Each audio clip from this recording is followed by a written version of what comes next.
The St. Regis Hotel's valet line gleamed with Bentleys and Maybachs as I pulled up in my deliberately maintained 2010 Toyota Camry.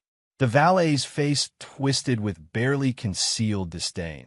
Exactly the reaction I'd carefully cultivated for the past decade while building my empire in secret. "Really, Michael?" My sister Rachel's voice dripped with mockery as I handed over my keys. "You couldn't even rent something decent for Dad's 65th birthday?"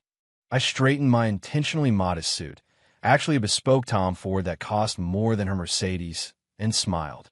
"The Camry gets me where I need to go." My phone buzzed discreetly. "Mr. Harrison, your Gulfstream G650 is prepped for tomorrow's Hong Kong meeting. Shall we inform the board about Atlas Aviation's acquisition of Morrison Airlines?" I glanced at my watch. 7:45 p.m. In 45 minutes, my family would discover that their struggling son who couldn't afford a new car had just acquired their airline company in a $3.8 billion deal. "Michael," my brother David's voice boomed across the lobby. "Still driving that trash heap? Though I suppose teaching high school doesn't leave much room for luxury." If he only knew that the teacher they mocked owned Atlas Aviation, the mysterious corporation that had been systematically acquiring airlines and private jet companies across 3 continents. The modest high school economics teacher act was just a carefully constructed cover for my $12 billion aviation empire. Through the grand windows, I could see my father holding court at the central table, probably sharing another story about how his real children had carried on the Morrison legacy while his youngest had found his level in education. Mr. Morrison, my chief operations officer, approached, disguised as a hotel staff member. "Everything is in position. The announcement is prepared, and your jet is visible from the ballroom windows." I nodded, checking my watch again. 8:15 p.m. Time to start the evening's real entertainment. The ballroom sparkled with old money and new ambition. My father had insisted on having business news displayed on massive screens throughout the evening, a decision that would soon prove deliciously ironic. "There's my practical son," my mother's voice carried just enough to draw attention. "Michael, darling, couldn't you have at least rented a nice car for your father's birthday?" "The Camry's reliable, mother," I replied, taking my assigned spot at the edge of the family photos, the same position I'd occupied since refusing to join Morrison Airlines' executive program. 8:25 p.m. The champagne was flowing as the MC called for attention. "Ladies and gentlemen, as requested by our host, please direct your attention to the screens for a special announcement." Just then, the distinctive roar of a Gulfstream G650, my personal jet, filled the air as it performed a perfectly timed flyby. The ballroom's floor-to-ceiling windows offered an unobstructed view of the sleek aircraft, its Atlas Aviation logo gleaming in the evening light. My father raised his glass, expecting to see his airline's stock ticker. Instead, the breaking news banner flashed across every screen. "Breaking! Atlas Aviation acquires Morrison Airlines in $3.8 billion deal. Aviation giant reveals CEO identity. Wall Street stunned by Morrison takeover." The champagne glass froze halfway to my father's lips as his eyes locked onto the screens. In that moment, a decade of dismissal and condescension crystallized into dawning horror. "Oh, and about that trash heap Camry," I said into the sudden silence, holding up my phone to show the Atlas Aviation app. "I think my fleet of private jets might be a bit more impressive." The ballroom fell into stunned silence as the screens continued to flash with headlines.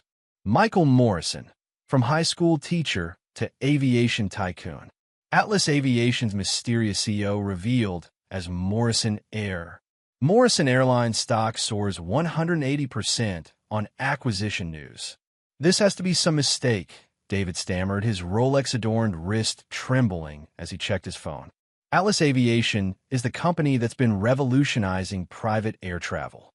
They're the ones who bought out your precious jet charter service last year." I finished smoothly. "Yes, that was me. Every flight you bragged about at family dinners, operated by my company. Those route optimization algorithms you mocked as teachers' math, they now power the largest private aviation network in the world. My security team, all disguised as hotel staff, moved into strategic positions around the room. The servers and valets transformed into executive protection, their earpieces now visible. For those just joining this revelation, I spoke into the microphone, my voice carrying the authority of someone who commanded billions. I'm Michael Morrison, founder and CEO of Atlas Aviation. You might know us from our revolutionary air taxi service, our supersonic jet development program, or perhaps from the fact that we now own Morrison Airlines.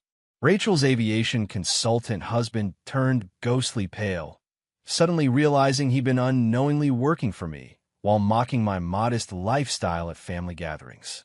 The flight patterns you drew in class. My father's voice cracked. All those times you were teaching aviation economics. We're actually managing global flight operations, I confirmed. Every time you mocked my teaching career, I was building the most sophisticated aviation network in history. Amazing what you can accomplish when people think you're just grading papers. The screen's updated with more breaking news. Atlas Aviation reveals global reach. $12 billion empire built in secret. Wall Street scrambles as aviation's greatest mystery is solved. Michael Morrison, the billionaire who drove a Camry. My mother clutched her pearls, swaying slightly. But your small apartment near the school is actually the penthouse of a building I own, I explained, enjoying the cascade of realizations crossing their faces. Every time you pitted my humble living conditions, I was acquiring another airline. Those parent-teacher conferences you thought were so beneath you, I was often conducting multi-billion-dollar deals between classes. David pushed forward, his usual arrogance replaced by desperate calculation. The new flight booking platform, the revolutionary system, is mine, I finished. Every innovation you praised in board meetings came from my team. Though I should thank you, your constant condescension made it incredibly easy to operate unnoticed. My father found his voice again, though it trembled with barely contained rage. The aviation industry will never accept. They already have. I cut him off, nodding to my CFO, who had been posing as a wine steward. She distributed tablets showing Atlas Aviation's complete market dominance. You see, Dad, while you were busy teaching David and Rachel how to run a real business, I was learning something far more valuable, how to build an empire from the ground up. Every time you mocked my Camry, I was acquiring another fleet of jets. Every time you dismissed my career as just teaching, I was revolutionizing global aviation. The reporters who had come to cover a simple birthday party were now scrambling for positions, their cameras trained on the family drama unfolding before them. But why? My father struggled to form the question, his birthday cake untouched before him. Why reveal everything now? I pulled out my Atlas Aviation key card, the one that granted access to over 500 private jets worldwide. Because timing is everything in aviation, isn't it, Dad? That's what you always taught us. Well, that and know your place. Though I suppose I finally do know my place in the cockpit of the company that just bought yours. The screens flashed with more updates. Atlas Aviation announces complete restructuring of Morrison Airlines. Michael Morrison's net worth soars to $12.3 billion. Aviation genius emerges from classroom to claim industry crown. Rachel, desperately trying to salvage something, stepped forward. Michael, about all those things we said about your car. Save it for your travel arrangements. I cut her off. Though I should warn you, Atlas Aviation has very strict policies about passenger behavior. No more mocking people based on their choice of transportation. My COO distributed leather portfolios to each family member. Inside, you'll find documentation of every flight, every charter, and every jet you've unknowingly booked through Atlas subsidiaries. I've been particularly detailed about the correlation between your mockery and my acquisition of your favorite routes. You can't just ground our jets, David protested weakly. Actually, I can and I will, I replied, producing another document. Atlas Aviation is terminating all preferential agreements with Morrison family members effective immediately. Your private jet access ends at midnight. Consider it my birthday gift to Dad, showing him exactly how much his real business relied on his poor teacher's son. Through the ballroom windows, a fleet of Atlas Aviation jets performed a choreographed flyby, their engines drowning out my family's protests. You know what's fascinating? I addressed the room, tossing my Camry keys onto the table. Every time you mocked my car, you were flying on my airlines. Every time you dismissed me as a teacher, I was learning exactly how to revolutionize your industry. Every time you looked down on the sun in the modest sedan, you were actually dealing with the future of aviation. My mother attempted one last intervention. Darling, surely we can discuss this as a family. Oh, now you want to include me as family. I smiled, gesturing to the jets outside. Funny how that works when you discover your embarrassment of a son controls the skies you travel through. Standing at the podium, I surveyed the room. Let me be clear, Atlas Aviation will be implementing immediate changes. First, all Morrison Airlines routes are being restructured. Second, your precious private jet memberships? Revoked. Perhaps it's time you all learn the value of a reliable Camry. My security team began escorting my family from their seats of honor. As they stood, stunned and diminished, I called out, "Oh, and Dad? Happy birthday. Don't worry about the cake. I'm having it delivered to my high school's teacher's lounge." They always appreciated my contributions, unlike some people. The headlines would run for months, but nothing could match the satisfaction of that moment, when the son they mocked for his old car revealed himself as the owner of their private jets. Walking toward the exit where my Camry waited, I paused for one final remark. "By the way, that trash heap you all laughed at? I'll keep driving it." As a reminder that true success isn't about what you drive, it's about what you quietly build while others are busy showing off. Sometimes revenge isn't just about proving them wrong. It's about controlling the very skies they thought they owned. The morning after my father's birthday revelation, I sat in my true office, the top floor of Atlas Aviation's headquarters, watching as our fleet of jets painted contrails across the Manhattan skyline. The Morrison Airlines logo was being systematically replaced on every aircraft, terminal, and building worldwide. My phone wouldn't stop buzzing with headlines. Atlas Aviation reshapes global travel. Michael Morrison, former teacher, now industry leader. The aviation surprise no one saw coming. David stormed into my office, holding his private jet membership card. My flight to Dubai got canceled. The whole board is stranded. I stayed calm, scanning flight routes on my screen. "Actually, your VIP access was removed. Remember last Thanksgiving when you made fun of my Camry while boarding your jet? That was my plane. But what about the shareholders?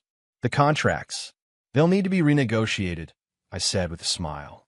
"Consider this a lesson in humility, something our family's been lacking. Economy class can be very enlightening." The live updates on my office screens kept rolling in.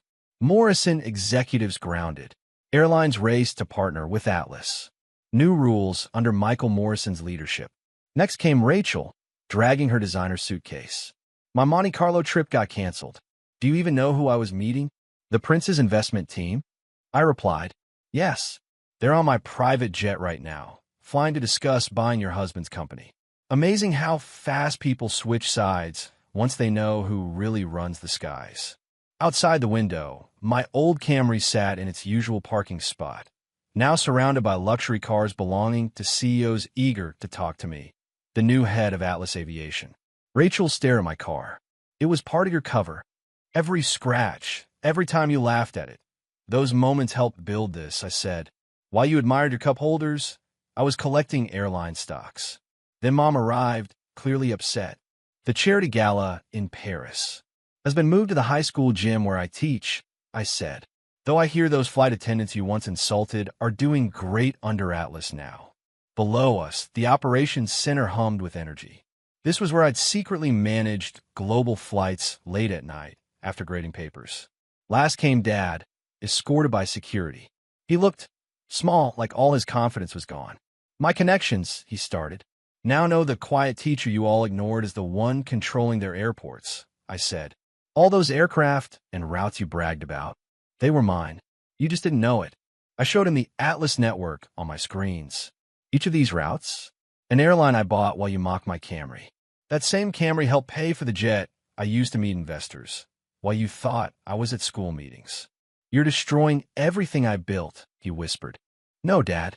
I'm building everything you wouldn't. A company based on real results, not appearances. I stood and adjusted the CEO badge I used to hide in my school bag. Now if you need a ride, try the bus. You said my Camry was only slightly better than one. Maybe now you'll appreciate it. Security footage showed David heading for his canceled flight, Rachel trying to rebook her charter, and Dad facing the company board alone. Oh, and Dad, I called after him. That Camry you mocked? Its ownership papers are worth more than your airline now. Funny how things change. Just then my phone buzzed again. Atlas Aviation introduces supersonic travel. Michael Morrison plans to make private jets affordable. Former teacher reshapes the skies. There was a knock. Mr. Thompson, my old school principal, walked in smiling. Quite a night, he said. The students can't believe their teacher owns half the world's jets. Good, I said, showing him a new hologram. We're launching the school's aviation program. Flight simulators, scholarships, direct hiring. Let's teach kids it's not about what car you drive. It's about what you build. More headlines appeared. Atlas to invest $500 million in education. Old Morrison jets become training tools. Empire supports future innovators. From the lobby, Rachel's voice rose. What do you mean my cards are frozen? I laughed softly. Another economics lesson. While they mocked my Camry, I bought their credit card companies too. The media had gathered around my Camry now, trying to photograph the car that had hidden a billion-dollar company. Your dad's birthday cake was delivered to the teacher's lounge, Mr. Thompson added. Perfect, I replied. While my family laughed at me, those teachers supported me. They deserve the celebration. Another alert buzzed in. Breaking. Atlas buys global credit services. Morrison credit lines frozen. Michael Morrison, from Camry to Powerhouse. I picked up my old teacher's briefcase, now worth more than my family's net worth, and walked toward the door. Time for class, Mr. Thompson. Today's topic? How a teacher driving a Camry built an empire. As I drove back to school in that same car, I passed my family's grounded jets. I smiled. Proving them wrong was satisfying, but teaching the next generation how was the real win. In the school parking lot, my Camry fit right in with the other simple cars. And just like that, the teacher who once hid in plain sight was ready to teach his most powerful lesson yet.